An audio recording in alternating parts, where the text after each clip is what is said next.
Find the window that works for you that does not cause you to overeat before and after your fast.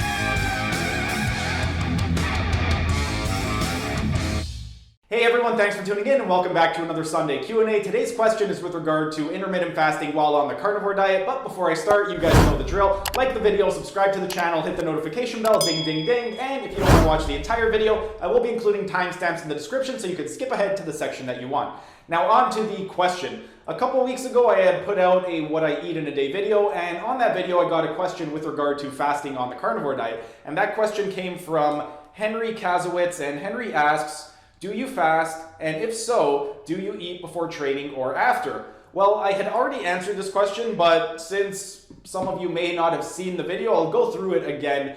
And one of the other things with regard to this particular topic is I did get another, not a question, but I did get a comment on intermittent fasting on my intermittent fasting video from a couple months ago. And that came from Scotty Collins. I had mentioned how I would get bloating, and he experienced the same thing. He said, man, I'm glad you said that. I'm new to intermittent fasting and my stomach gets bloated like crazy and I get gas even though I haven't ate anything. So for this video, I will be going through my own experiences with intermittent fasting and bloating, and I will also be discussing some mistakes that people make and what you can do to correct those mistakes. A few months ago, I had started doing a little bit of an experiment. This was at the beginning of 2020, from January up until the end of February. I had decided to do carnivore on my training days, and then I would go vegetarian and do fasting on my non-workout days. Days 1, 2, and 4 being my workout days, and days 3 and 5 being my rest days. Now on days 3 and 5, what I did was I would have a big bowl of either pea soup with some butter in there and some other stuff like some macadamia nuts or some type of good fat in that pea soup, and then I would not eat again until breakfast of the morning after. And when I did that back in January of 2020, every single time I would have one of my vegetarian days, what would happen was I would get really bloated, and it was a combination of things. I noticed that in the past, whenever I went for long periods of time without eating, I would get really bloated, and there were a lot of times where I would consume vegetables and I would get bloated after eating vegetables. So when I combined fasting with a vegetarian diet, I would get really bloated and I would look like I was 9 months pregnant. In fact, I can remember back all the way in, I believe it was 2011, it was either late 2010 or early 2011,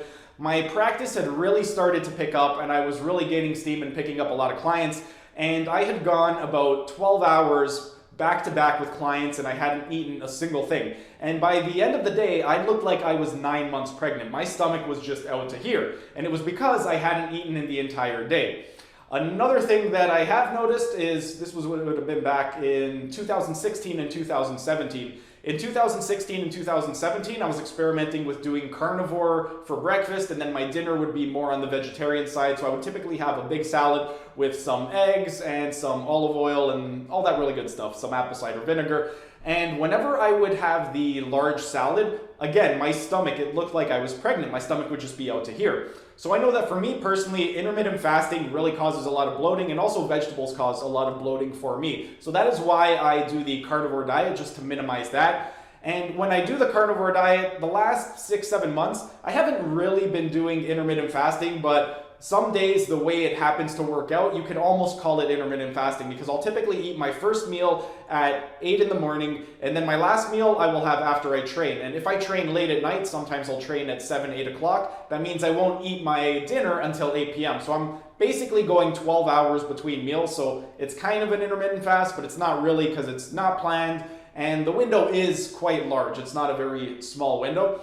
But I do notice that on carnivore, I don't really get those issues with bloating unless I eat something that I should not. Let's say I have a lot of cheese the night before, then the next day I might be bloated. That happened to me yesterday actually, because I had a whole brick of cheese. It wasn't a big brick, it was only 200 grams, but I had a whole brick of goat cheddar cheese the night before, and I did notice that my stomach was about an inch bigger in the morning the next morning after having that cheese. So intermittent fasting typically causes me to bloat, and also eating certain foods cause me to bloat. So if you are doing intermittent fasting and you are noticing bloating, it could be due to the intermittent fasting, or it could be due to some of the foods that you are eating. So you don't want to automatically assume that it's going to be one. You need to experiment and determine what exactly it is that is causing the bloating for you. But some mistakes that some people do tend to make when they do intermittent fasting that can cause bloating are things like eating the wrong types of raw vegetables. A lot of raw vegetables, if you consume them, things like Brussels sprouts, cauliflower, broccoli, cabbage, asparagus, those will tend to cause bloating in a lot of people, myself included. One of my favorite vegetables to eat before I started doing carnivore was broccoli. I absolutely love broccoli. But one thing that I noticed was every single time I would consume broccoli, I would have really bad gas, and I would also get really bloated when I was consuming a lot of broccoli. So for me, I know that raw vegetables, and it wasn't just broccoli, it was a lot of raw vegetables, did not do well on my digestive system because I would get really bloated, really gassy, and I just didn't feel my best. So you may want to check if you are incorporating a little bit of raw vegetables into your carnivore diet. You may want to keep a little food journal, see which foods you are eating and which ones are causing you to be bloated. If you are not consuming raw vegetables and you are just 100% carnivore, then it may just be that you are eating too much. Because one of the mistakes that people make when they are on the carnivore diet and they incorporate intermittent fasting, and this is just for anybody that does intermittent fasting, a lot of people make this mistake, and it is that they are eating too much either right before the fast or right after their fast. If you consume too much right before or right after your fast, that food is just going to sit in your stomach and it is going to ferment there. And especially if you are on something like a carnivore diet, when it comes to the carnivore diet, meat is pretty heavy and it requires a little bit more effort to digest. So if you are over consuming on meat, that will definitely give you a really bloated feeling in your gut. So that could be one of the mistakes that you're making. If you are making that mistake, then you would just want to minimize your portions before and after your fast. Another mistake that people tend to make when they are doing intermittent fasting is that they are not well hydrated. A lot of people, once they do their fast, they really don't drink any water throughout their fasting period, and that could cause you to bloat. In terms of how much water you need to consume, this is going to be different on a person-to-person basis. The general recommendation that I make to my clients is half your body weight in pounds, in ounces, throughout the day. So let's say you weigh 200 pounds. Half of 200 is 100. So 100 ounces is how much water you should be consuming, which is roughly 3 liters of water. Let's say you weigh 150 pounds. Well, for a 150-pound individual, you are going to consume roughly 75 ounces of water because 75 is half of 150. This is just a general guideline. You can modify this, and there are going to be other factors that will dictate how much water you need, things like temperature and other factors such as activity level. If it is really hot and humid outside and you're sweating a lot, that will increase your water requirements. If you are very physically active and you are sweating a lot, anytime you perspire, you're going to need more water to make up for the water that you lost during the process of perspiration. So half your body weight in ounces is going to be a good guideline as a minimum, and then you can adjust it from there to kind of get an idea of how much water you need. Another mistake that people make when it comes to intermittent fasting that causes bloating is that they consume too much sodium. Yes, sodium is incredibly important and you need it, but if you consume too much of it, sodium does help you to retain water. So if you're retaining a lot of water, it could give you a bloated look. Now, you don't want to cut out sodium completely. You want to consume an adequate amount, and one thing that I generally recommend to my clients is that they actually put salt in their drinking water because you need salt for your body to function optimally. What you don't need, though, is too much salt. If you consume salt in excess of what you actually need, it can cause bloating. And in terms of how much salt you need, as with water intake, this one is going to be dependent person to person. There's no right or wrong amount that you will need. For me personally, I can get away with quite a bit of salt. I'll typically consume anywhere from 5 to 10 grams, usually closer to that 10 gram of salt per day. And the salt that I consume is Himalayan pink sea salt. The reason that I like it is because it's Himalayan pink sea salt. It means it hasn't been bleached and stripped of all its companion elements, so it still has all its trace minerals intact. Things like magnesium, calcium, all of those good minerals. Whereas if you are consuming white table salt, it's been bleached and all that it contains is sodium and chloride. Yes, Himalayan sea salt is predominantly sodium chloride. It's roughly 98% sodium chloride, but that other 2% does have all of those good minerals. Things like magnesium, calcium, potassium, all of those good electrolytes. So if you are consuming salt, it would be preferable to consume Himalayan sea salt, and you want to make sure that you're consuming an adequate amount, but not too much that you are getting bloated. Another mistake that people make is that their feeding window when they do their fast is too narrow.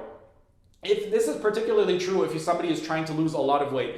With people that are trying to lose a lot of weight, oftentimes what will happen is they will create too narrow of a window when they do their intermittent fasting. Let's say they do a 4-hour window. I have a couple of clients actually. One of my clients, he does a 4-hour window, and that can be good if you have the discipline throughout the rest of the day. However, if you do a very small 4-hour window, a lot of people will tend to overeat before and after that window because they're going to be so hungry from not eating for 20 hours throughout the course of a day. So if you have good discipline and you can get away with a 4-hour window, then fine, all power to you. However, most people will do better on a larger feeding window. A 4-hour window is going to be very strict for most people. So if you can do something like a 12-hour window, see how you feel with that. If it's manageable, try a 10. If that's manageable, try 8. Keep doing that until you find the perfect window for your body. If you find that you get to an 8-hour window and it's just too much for you and it causes you to overeat before or after the fast, then go to a 9 or a 10-hour window. You don't need to do an 8-hour window just because a lot of people are doing an 8-hour window. You got to see what works for you. Find the window that works for you that does not cause you to overeat before and after your fast. Another mistake that people make when it comes to fasting is that they are eating inflammatory foods. Now, when it comes to inflammatory foods, there's no foods that are going to be inflammatory for absolutely everybody. As with everything else that I've mentioned, this is going to be dependent on a person-to-person basis, and you have to experiment and see which foods are going to be inflammatory for you. I know that for myself, when I consume things like raw vegetables, those are going to cause inflammation in my body. When I consume things like nightshades, those will cause inflammation in my body, and it will also cause some GI distress and some loose stool. So I tend to stay away from things like gluten, raw vegetables, and things like a lot of dairy products. Those for me do not work well with my body. They will cause me to bloat, they will give me loose stool, they will lower my energy levels, and overall I just don't feel my best when I consume those foods. For you, you may be able to consume those foods and get away with them 100%, but you have to experiment and see what works for you. Again, you can keep a food log. Keep track of all the foods that you are eating and then determine right before you eat them. How did you feel before you ate it? How did you feel immediately while you were eating it? Immediately after you ate it? And then 2 hours after you ate that food, how did you feel? If you notice that before, during, after, and a couple hours after, you don't get any issues with bloating, you feel really good, you feel energetic, that's a good food for you to consume. You should keep consuming it. If you notice that during, after you eat that food, you get issues with bloating, you get upset stomach, you get GI distress, you get loose stool, then you should remove those foods from your diet because those foods are not well for your body. You want to consume foods that your body reacts well to. And just because certain foods react well for the average person, it does not mean that they will work for you. So don't consume foods just because you heard somebody say that this particular diet or this particular food is healthy. You have to experiment with your own body and see if that holds true for yourself. Another mistake that people make when it comes to intermittent fasting is that they are mixing over-the-counter supplements with medications. Certain medications that you will take if you do have to be on medications will have negative interactions with certain over-the-counter supplements. You need to see what supplements you are taking and the supplements that you are taking, what type of reactions are those going to have with the medication that you are on. If you are on a certain medication, you may not be able to take certain multivitamins or certain minerals or certain vitamins. You need to be able to know how the different drugs interact with the different vitamins and minerals, because if you're taking a medication and then you take a vitamin or mineral supplement on top of that, it could have a negative interaction and it might cause you to get things like bloating, indigestion, heartburn, all of these types of things. So if you are on medication, you're going to have to be a little bit more diligent when it comes to your supplement protocol and researching how the different vitamins and minerals interact with the different medications that you are on. Now, in terms of what you can do to correct all these, so we already know that not drinking enough water can cause bloating. So what can you do to correct that? Drink an adequate amount of water. How much is an adequate amount? We've already discussed this. Half your body weight in ounces. That is your body weight in pounds. So if you use kilos to determine your body weight, you're going to have to multiply that by 2.2, divide that in half, and that is going to be how much water you should be consuming in ounces. Again, if you are a 200-pound individual, that is going to be 100 ounces of water. If you are a 150-pound individual, that will be 75 ounces of water. Whatever your weight is, divide it in half, that's how many ounces of water you need to consume. Another thing that you could do to help reduce bloating in your body is by taking a probiotic. Probiotics are going to improve the good bacteria in your gut. And if you have a lot more good bacteria in your gut, it's going to improve your digestive system, it's going to improve your immune system. And if your digestive system and immunity is at an optimal level, then that will help with things like bloating. So getting on a really good, high quality probiotic would be beneficial for most people to consume. Another thing that people can do is go on a low FODMAP diet. A low FODMAP diet is essentially a diet that eliminates inflammatory foods.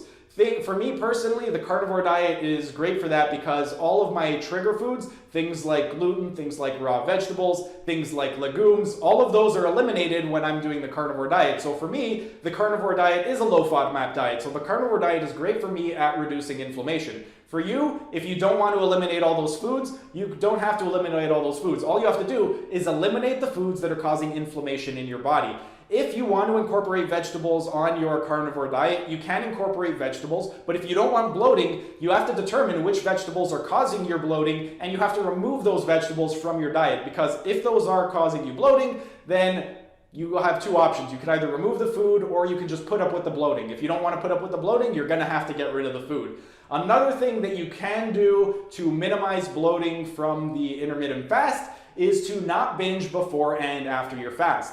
This is going to be a lot easier if you don't narrow your food window too low. If your food window, your feeding time is too narrow, let's say you're at that 4-hour window, then it may cause you to overeat before and after because you're going to be hungry throughout the day. And when you're hungry throughout the day, as you get hungry, your body is going to secrete ghrelin. Ghrelin is your hunger hormone. Whenever ghrelin is circulating throughout the system, it is going to cause you to crave high-calorie dense foods because your body is in a state of energy conservation. And in order to get more energy, it is going to search for the highest calorie dense foods because calories is how your body gets energy. So by not binging before and after, and by making a longer window, it will make it a lot easier not to binge, because if your window is a lot longer than 4 hours, let's say you're doing an 8, 10, or 12-hour window, then you're not going to have the same issues with ghrelin circulating throughout your system. And if you don't have a lot of ghrelin circulating in your system, then it's not going to cause you to crave all of these high-calorie dense foods or just eat a lot of food.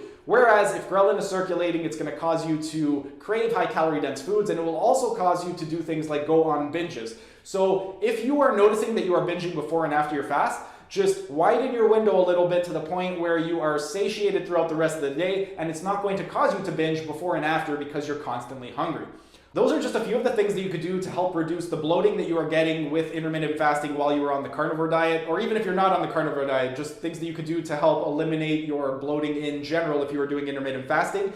If you enjoyed the video, be sure to smash that like button so I know to make more of these types of videos in the future. And if you're either new to the channel or haven't subscribed yet, be sure to subscribe to the channel and hit the notification bell, as I will be uploading new videos every single day. And whatever questions you have, whether they are related to the carnivore diet or whether they're related to anything at all, if you want any tips on nutrition, supplements, exercise, anything at all, ask your questions down in the comments section. I'll pick the ones that get the most like, and I will answer those questions during our next Sunday Q&A. But that's pretty much it for today's video. Thanks for tuning in, and I will see you again tomorrow.